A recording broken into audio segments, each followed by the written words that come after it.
சேர்ந்து போகலாம். பூங்கொத்தை போலவே முகம் வைத்து வாழலாம். நம் சிரிப்பை படம் பிடித்து வாழ்த்து மடல் வழங்கிடலாம். நூற்றாண்டை தாண்டியும் நம் பெயர் நாளை நிலைத்திடலாமே.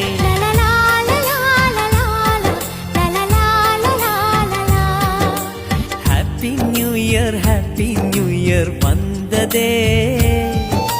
அன்பை சொல்லி ஆசை உள்ளம் துள்ளு.